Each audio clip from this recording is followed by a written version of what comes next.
ఆయనకి cardiac arrest అయిన విషయం అన్నది వాస్తవమే. ఇప్పుడు కార్డియాక్ అరెస్ట్ కావడానికి కారణాలు చాలా ఉంటాయి. కానీ ఇప్పుడు తారక రత్న గారి సిచ్యువేషన్లో ఆయనకి కార్డియాక్ అరెస్ట్ ఎందుకు అయింది అన్నది మనం ఫస్ట్ మాట్లాడదాము. ఇప్పుడు తారక రత్న గారికి కార్డియాక్ అరెస్ట్ కావడానికి కారణము మయోకార్డియల్ ఇన్ఫాక్షన్ అంటాం మనం. అంటే మయోకార్డియల్ ఇన్ఫాక్షన్ అంటే హార్ట్ అటాక్.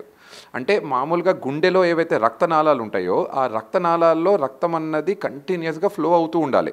అప్పుడే గుండె అన్నది కొట్టుకోవటం చేయటం అన్నది కరెక్ట్గా 60, 70, 80 బీట్స్ పర్ మినిట్ అన్నది కొట్టుకోవటం అన్నది జరుగుతూ ఉంటుంది. కానీ ఆ రక్తనాళాల్లో ఒక దగ్గర రక్తము బ్లాక్ అవ్వటం వల్ల ఆయనకి సడన్గా అక్కడ దానికంటే అంటే ఆ రక్తనాళంలో ఇంకా బ్లడ్ ఫ్లో అన్నది మొత్తంగా ఆగిపోయింది. దానివల్ల హార్ట్ అటాక్ రావటం అన్నది జరిగింది.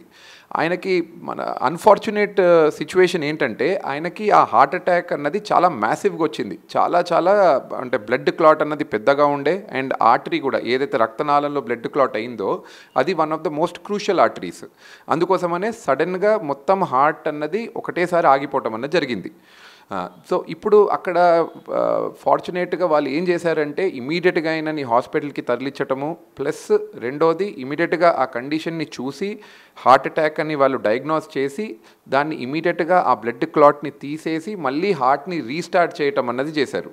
అండ్ రీస్టార్ట్ అయిన తర్వాత కూడా ఆయన హార్ట్ కండిషన్ అన్నది కొద్దిగా వీక్ ఉండే, అంటే పంపింగ్ పవర్ అన్నది అంత మంచిగా లేకపోవటం వల్ల ఒక ఆర్టిఫిషియల్ పంప్ కూడా హార్ట్ లోపల వేయటం అన్నది జరిగింది. దాన్ని ఐఏబిపి అంటారు. సో ఈ ఐఏబిపి మీద కూడా పెట్టి చేసిన తర్వాత స్టెబిలైజ్ చేశారు అక్కడ కుప్పంలో.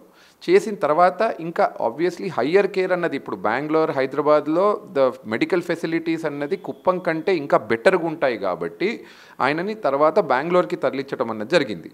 ఇప్పుడు బెంగళూరులో ఆయన ప్రజెంట్ సిచ్యువేషన్ ఏమిటి అంటే ఇప్పుడు అక్కడ ఈ ఐఏబిపి అండ్ కార్డియాక్ రిలేటెడ్ ఏవైతే చేశారో దాంతోపాటు ఎక్మో మిషన్ అన్నది ఒకటి లేటెస్ట్ ట్రీట్మెంట్ ఉందమ్మా, ఆ ట్రీట్మెంట్ మీద పెట్టడం జరిగింది. ఇప్పుడు ఫస్ట్ బ్రెయిన్ గురించి మాట్లాడితేనైతే బ్రెయిన్కి 24 hours 365 days మనిషి బ్రతుకుండేంత వరకు ఒక్క క్షణం కూడా బ్లడ్ సప్లై అన్నది ఒక్క క్షణానికి కూడా లేకుండా ఉండడానికి వీల్లేదు. ఓకే, ఈవెన్ ఒక 3-4 seconds 5 seconds 10 seconds blood supply cut off అయిన బ్రెయిన్కి డ్యామేజ్ స్టార్ట్ అవుతుంది. ఓకే, సో ఇప్పుడు అది అందుకనే బ్రెయిన్కి సప్లై పెట్టడం అన్నది చాలా ఇంపార్టెంట్. ఓకే సార్, ఇప్పుడు దానికి ఇట్లా కట్ ఆఫ్ టైం అంటూ ఏమీ లేదమ్మా. కట్ ఆఫ్ టైము అని మాట్లాడుకుంటే యాజ్ సూన్ యాజ్ పాసిబుల్ అన్నదే మనం మాట్లాడాలి. దీంట్లో ఏమవుతుంది అంటే కొన్నిసార్లు కొన్ని క్షణాలు అంటే కొన్ని మినిట్స్ టు కొన్ని సెకండ్స్ వరకే ఉందనుకోండి, రివర్సిబుల్ డ్యామేజ్ జరుగుతుంది. అంటే మనము మళ్ళీ దాన్ని బ్లడ్ ఫ్లోని రిస్టోర్ చేసి మళ్ళీ దానికి కావాల్సిన మెడికేషన్ అవన్నీ పెడితే ఆ డ్యామేజ్ బ్రెయిన్లో జరిగిన డ్యామేజ్ అన్నది మళ్ళీ రిపేర్ అవ్వటం అన్నది జరుగుతుంది. ఇది అలాగే కొన్ని మినిట్స్ టు అవర్స్ ఉందంటే మాత్రము పర్మనెంట్ బ్రెయిన్ డ్యామేజ్ అన్నది జరుగుతుంది. ఇప్పుడు అది అలాగే దాన్ని వదిలిపెట్టి ఆయనకి ఇప్పుడు ఎంతోమందికి హార్ట్ అటాక్ స్లీప్లో వస్తుంది. ఆయన హాస్పిటల్కి వెళ్ళి మళ్ళీ రివైవ్ చేసేటప్పటికి బ్రెయిన్ డ్యామేజ్ అన్నది పర్మనెంట్ అవుతుంది. సో కొన్ని సందర్భాల్లో ఈవెన్ బ్రెయిన్ డెత్ అంటే బ్రెయిన్ అసలు ఇంకా పని చేయకుండా ఉండే అవకాశాలు కూడా ఉంటాయి, సందర్భాలు కూడా ఉంటాయి అవి. కానీ అగైన్ యాజ్ ఐ సెడ్ మనము యాజ్ సూన్ యాజ్ పాసిబుల్ అన్నది ఐడియల్ అయితే within few seconds two minutes అన్నది చేయాలి. మరి సార్ తారక రత్న గారి విషయంలో చూసుకుంటే 45 minutes తర్వాత ట్రీట్మెంట్ అనేది తీసుకున్నారు. అప్పటికి తన బాడీ మొత్తం బ్లూ కలర్లో అయిపోయింది అనుకుంటా. సో మరి దీనికి కారణం ఏంటంటారు సార్? అంటే 45 minutes తర్వాత ట్రీట్మెంట్ తీసుకున్నారు అన్నమాట నేను కరెక్ట్ కాదనుకుంటున్నాను. అంటే అక్కడ ఏం జరుగుంటుంది అంటే వాళ్ళు ఆబ్వియస్లీ ఆయన ప్రజల మధ్యలోనే కొలాప్స్ అవ్వటం అన్నది జరిగింది. సో ఆబ్వియస్లీ హాస్పిటల్కి ఇమీడియట్గా తరలించడం అన్నది చేసి ఉంటారు. అక్కడ ఏవైతే రీసస్టేటివ్ మెజర్స్ అంటే హార్ట్ని రీస్టార్ట్ చేయడానికి ఏవైతే మెజర్స్ తీసుకున్నారో ఆ మెజర్స్తోని హార్ట్ స్టార్ట్ అవ్వడానికి 40-45 minutes పట్టు ఉంటుంది. అంటే 45 minutes కరెక్ట్. అందుకనే ఇప్పుడు హార్ట్ మనము వీళ్ళు పోయిన ఇమీడియట్ ఫస్ట్ సెకండ్ నుంచే వీళ్ళు ట్రీట్మెంట్ రీసస్టేషన్ అన్నీ స్టార్ట్ చేసి ఉంటారు. కానీ వీళ్ళు ఎంత సిపిఆర్ చేసినా మెడికేషన్ ఇచ్చినా దానికి ప్రోటోకాల్స్ ఫాలో అయినా కూడా ఆ హార్ట్ అన్నది రీస్టార్ట్ అవ్వకపోతే బ్లడ్ సప్లై అన్నది ముందటికి పోదు. ఎప్పుడైతే బ్లడ్ సప్లై అన్నది బాడీలో జరుగుతూ ఉండదో అప్పుడు 100% బాడీలో సైనోసిస్ అంటే ఈ బ్లూ కలర్ కావటం చేయటం ఇవన్నీ జరుగుతూ ఉంటాయి. అండ్ లైక్ వైజ్ 45 minutes వరకు బ్రెయిన్కి బ్లడ్ అందలేదు అంటే అది కొద్దిగా బ్రెయిన్కి డ్యామేజ్ జరుగుతుంది అనేది అయితే మనం అనుకోవాలి. కానీ we just have to pray that ఆ డ్యామేజ్ అన్నది చాలా మినిమంగా ఉన్నది అండ్ తారక రత్న గారు దాని నుంచి రికవర్ అవ్వగలుగుతారు అన్నది మనం కోరుకోవాలి. సో ఇప్పుడు ప్రెసెంట్ ఇప్పుడు తారక రత్న గారు బెంగళూరులో ట్రీట్మెంట్ తీసుకుంటున్నారు. ఆయన సిచ్యువేషన్ ఎలా ఉంది సార్? ఆయన అదే ఎక్మో మిషన్ మీద ఉన్నాడు. నెక్స్ట్ 48 అవర్స్ అంటే నా అంచనా అయితే నెక్స్ట్ 48 to 72 అవర్స్ చాలా చాలా క్రూషియల్గా ఉంటుంది. అండ్ ఇంకొకటి మనం ఇక్కడ ఎంత కూర్చొని మాట్లాడినా కూడా మనము ట్రీటింగ్ ఫిజిషియన్స్ కాదు. ఎందుకంటే ట్రీటింగ్ డాక్టర్స్ దగ్గర ఉండే డేటా కానీ వాళ్ళ టెస్ట్లు కానీ మినిట్ టు మినిట్ చేంజెస్ బాడీలో ఎలా అవుతుంది కానీ వాళ్ళ దగ్గర చాలా ఇన్ఫర్మేషన్ అనేది ఎక్కువ ఉంటుంది. So they would be the best persons to comment. But with whatever limited, ఇప్పుడు మన దగ్గర ఉన్న లిమిటెడ్ ఇన్ఫర్మేషన్తోని నేను అనాలిసిస్ అయితే ఈ నెక్స్ట్ 48 అవర్స్ అన్నది చాలా క్రూషియల్ అవుతుంది. ఈ 48 అవర్స్లో అయినా ఒక కొద్దిగా రెస్పాన్స్ ఏమన్నా చూపెడుతున్నట్టుగా డాక్టర్స్ కనిపిస్తే మాత్రము that is a good sign.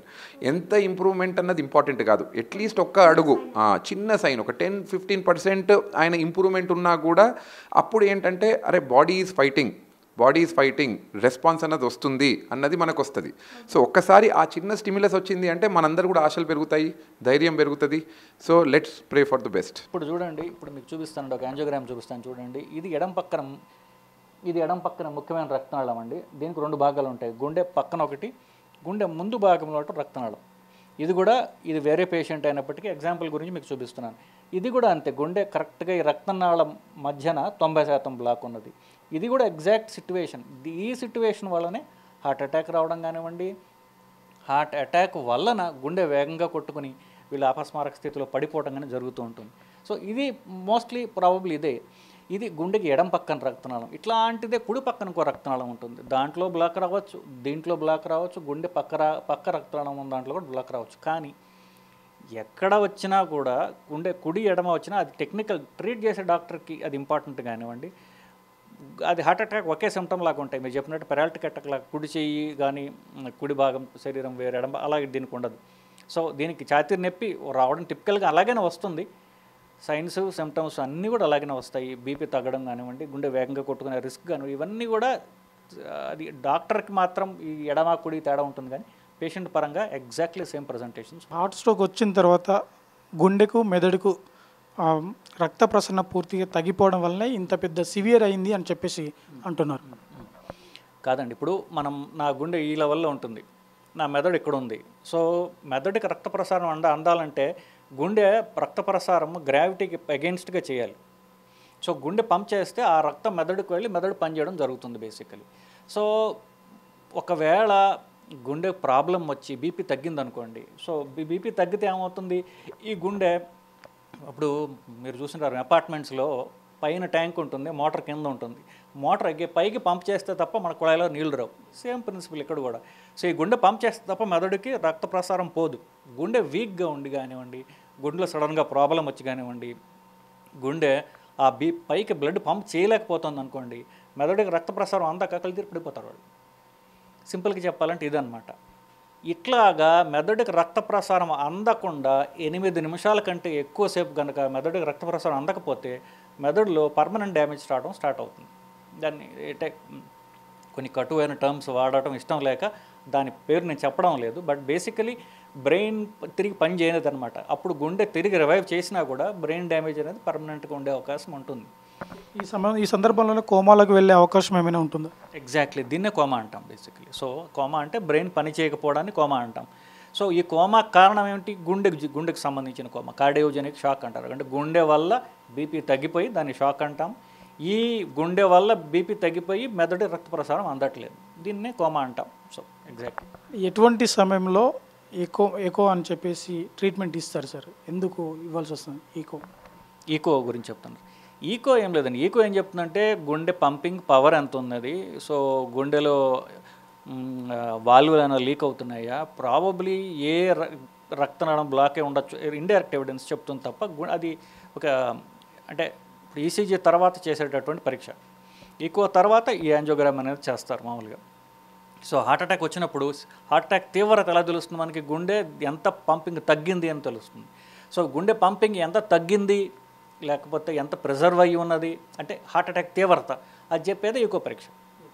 ఇప్పుడు అంటే తారక రత్న విషయంలో బ్రెయిన్ సరిగా పని చేయట్లేదని చెప్పేసి వైద్యులు ఇచ్చిన నివేదికలు ఏమైనా చెప్పారా సార్ మీకు? అలా అఫీషియల్ డాక్యుమెంట్ ఏదైతే వాళ్ళు ఇంటర్నెట్లో రిలీజ్ చేసిన నారాయణ వారి అఫీషియల్ డాక్యుమెంట్లో బ్రెయిన్ గురించి వాళ్ళు మాట్లాడలేదండి. వాళ్ళు చెప్పిందల్లా హార్ట్ అటాక్ వచ్చింది, బీపీ తక్కువ ఉన్నది, ఇంట్రా అయోటిక్ బెలూన్ అనేటటువంటి బీపీ పెంచే పరికరం గుండె పక్కన మేము అదే అక్కడ కుప్పంలో పెట్టారు, అది మేము తీసుకొచ్చి దాన్ని మెయింటైన్ చేస్తున్నామని చెప్పారు. బీపీ తక్కువ ఉండటం వల్ల బీపీ పెరగడానికి తగినటువంటి మందులు ఇస్తున్నామని చెప్పారు. ఇంతకంటే డీటెయిల్స్ వాళ్ళు చెప్పలేదు. వెంటిలేటర్ గురించి వాళ్ళు మెన్షన్ చేయలేదు. ఎక్కువ కొన్ని ప్రచార మాధ్యమాల్లో ఇంటర్నెట్లో వచ్చినటువంటి ఇది ఎక్మో అనేటటువంటిది పెట్టారు, అది కూడా వాళ్ళు మెన్షన్ చేయాల. సో అఫీషియల్ డాక్యుమెంట్లు లేనప్పుడు మనం దాన్ని పుకారే అనుకోవాలి. సో దీని ప్రకారం క్రిటికల్గానే ఉన్నారు అని అనుకోవాలి మనం. ఒకవేళ ఇన్ కేసు లైఫ్లో ఇలాంటి సమస్యలు వస్తే బ్రతికే ఛాన్స్ ఏ మేరకు ఉంటుంది సార్? సో ఇది మనం మెడికల్ టర్మినాలు చెప్పుకోవాలంటే కార్డియోజెనిక్ షాక్ అంటారండి. అంటే గుండె పని చేయకపోవడం వల్ల హార్ట్ అటాక్ వల్ల కావచ్చు, గుండె వీక్నెస్ కావచ్చు, గుండె పని చేయడం వల్ల బీపీ తగ్గిపోవడానికి కార్డియోజెనిక్ షాక్ అంటారు. ఇది హార్ట్ అటాక్ తర్వాత వస్తే యూజువలీ మీరు ఇంటర్నెట్లో చూసినట్లయితే కనుక 60% సర్వైవల్, 40 to 60% సర్వైవల్ అంటారు. సో 40 నుండి 60% మంది బయటకు వచ్చే అవకాశం ఉంటుంది. ఇంతకుముందు మనం ఏమైనా ఇటువంటి కేసెస్ మీరు చూసి ఉంటారా సార్? మీరు చూసినప్పుడు ఎలా ట్రీట్ చేశారు, ఎలాంటి విధానం అవలంబించారు? ఇది అంటే నిజంగా నేను గుండె డాక్టర్ని. సో ప్రతి గుండెకి సంబంధించినటువంటి డాక్టర్లు ప్రతిరోజు సర్వసాధారణంగా ఫేస్ చేసేటటువంటి ప్రాబ్లమ్సే. ఇదంతా కూడా త్వరగా హాస్పిటల్కి రీచ్ అయితే వాళ్ళ ప్రోగ్నోసిస్ బాగుంటుందండి. లేట్గా రీచ్ అయితే దీన్ని out of hospital cardiac arrest అంటారు. ఇది చాలా రేర్ నిజం చెప్పాలంటే, పాపం దురదృష్టం. ఎందుకంటే హాస్పిటల్లో ఇట్లాంటి కార్డియాక్ అరెస్ట్ వస్తే సేవ్ చేయడం చాలా తేలిక. ఎందుకు? దాని ట్రీట్మెంట్ ఏమిటి? గుండెకి షాక్ ఇవ్వడం. ఇప్పుడు 60 నుండి 80 సార్లు నిమిషానికి కొట్టుకోవాల్సిన గుండె 200 సార్లు 220 సార్లు కొట్టుకుంది అనుకోండి, అది ఫెయిల్ అవుతుంది కదా. నీకు 60 సార్లు కొట్టుకోవడం అలవాటు, దాన్ని 200 సార్లు ఒక 45 నిమిషాల పాటు దాన్ని పరిగెత్తించాం అనుకోండి, గుండె ఫెయిల్ అవుతుంది. ఎలాగ అనుమానం లేదు. దానికి ట్రీట్మెంట్ షాక్ ఇవ్వడమే. ఆ షాక్ ఇవ్వడం ఎంత త్వరగా ఇస్తే అంత ఫాస్ట్గా గుండె రికవర్ అవుతుంది, గుండె బంపింగ్ నిలుస్తుంది. ఈ సిచ్యువేషన్లో కాస్త అది లేట్ అయ్యి ఉండడం వల్ల డ్యామేజ్ ఎక్కువ జరిగి ఉండొచ్చు. సో ఇది సిచ్యువేషన్ కామన్ అయినప్పటికీ కూడా everything depends on how fast the patient is brought to medical help అండి, అంతే. సార్ గతంలో పునీత్ రాజ్ కుమార్ కావచ్చు, వైఎస్ఆర్ కాంగ్రెస్ పార్టీకి సంబంధించి ఒక లీడర్ కావచ్చు, వీళ్ళందరూ కూడా కార్డియాక్ అరెస్ట్ ద్వారానే చనిపోయినారు, అంటే ఎక్సర్సైజ్ చేస్తూ చనిపోయారు. బట్ ఇక్కడ తారక రత్నది మాత్రం డిఫరెంట్ కేసు. నిలబడుతూ పడిపోవడం, షివరింగ్ వచ్చినట్టు పడిపోవడం అనేది చాలా డిఫరెంట్. వాటికి వీటికి ఏమైనా పోలిక ఉంటుంది సార్? Same issues? అంటే ఇద్దరికి వచ్చినటువంటి ప్రాబ్లం ఏదైతే ఉందో అది సేమ్ ప్రాబ్లం అండి. ఈయన సిచ్యువేషన్లో అది స్పాంటేనియస్గా వచ్చింది. పునీత్ రాజ్ కుమార్ గారి కేసులో అది ఎక్సర్సైజ్ వల్ల వచ్చింది. సో యాక్చువల్గా జరిగింది సేమ్ నిజానికి. అంటే గుండె వేగంగా కొట్టుకోవడం, అది షాక్ ఇమీడియట్ షాక్ ఇవ్వాలి, అది బయట రావడం వల్ల హాస్పిటల్ సైడ్ తీసుకెళ్ళడానికి ఒక టైం ఉండడం వల్ల డిలే వల్ల డ్యామేజ్ జరిగి రకరకాల ప్రాబ్లమ్స్ రావడం. సో జబ్బు ఒకటే, బట్ జబ్బు ప్రెసిపిటేట్ చేసే కారణం దీనిలో లేదు, దాంట్లో ఉన్నది. అదే పునీత్ రాజ్ కుమార్ గారి కేసులో ఉన్నది. ఇప్పుడు సిపిఆర్ చేయాల్సిన అవసరం ఉంది అని చెప్పేసి అన్నారు. ఇక్కడ టైం చాలా తీసుకున్నారు కాబట్టి దానివల్ల ఈ వ్యాధి తీవ్రత పెరిగింది అనుకోవచ్చు. ఇది ఖచ్చితంగా అది స్ట్రాంగ్ పాయింట్ అండి, where CPR can save lives basically. So ఎఫెక్టివ్గా సిపిఆర్ చేయగలిగినటువంటి వాళ్ళు ఉంటే సిచ్యువేషన్ టోటల్లీ డిఫరెంట్గా ఉండేది. ఎందుకు? అతను ఒక విఐపిని మనం మర్చిపోదాం, మనం తీసేద్దాం. అతను ఒక బ్యాక్గ్రౌండ్ తీసేస్తే 39 ఏళ్ల వాడు, బేసికలీ 39 ఏళ్ల వాడికి సిపిఆర్ అనేది మేము మామూలుగా అరగంట అంటే మేము గంట సేపు సిపిఆర్ చేస్తాం. ఎందుకు? గుండె రివైవ్ అయ్యే ఛాన్స్ ఎక్కువ ఉంది. It's a valuable life. ఎందుకంటే సేవ్ చేస్తే అతను ఇంకొక 50 ఏళ్ళు బతుకుతాడు. సో 39-year-old మేల్కి సిపిఆర్ అనేది ఎఫెక్టివ్గా చేయాలి, ఎక్కువసేపు చేయాలి.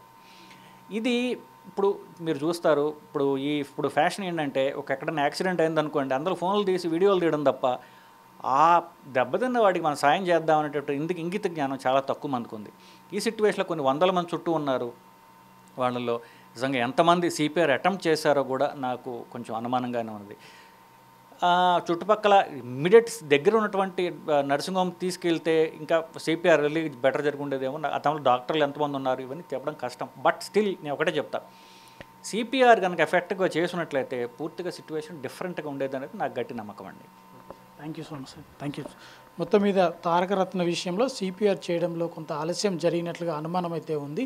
అది చేసుంటే మాత్రం తను తొందరగా రికవరీ అయ్యి గుండె పనిచేయడం, తర్వాత గుండెకు మెదడుకు మధ్యలో రక్త ప్రసరణ అయ్యి ఇంకా యాక్టివ్గా ఉండే అవకాశం అయితే ఉంది. ఇప్పుడున్న పరిస్థితుల్లో ఆయనది ఇంకా కండిషన్ మాత్రం క్రిటికల్గా ఉందని చెప్పేసి నారాయణ హృదయాలయ హాస్పిటల్ మరి వైద్యులు కూడా చెప్పడం జరిగింది. తను త్వరగా కోలుకోవాలని మనం కోరుకుందాం.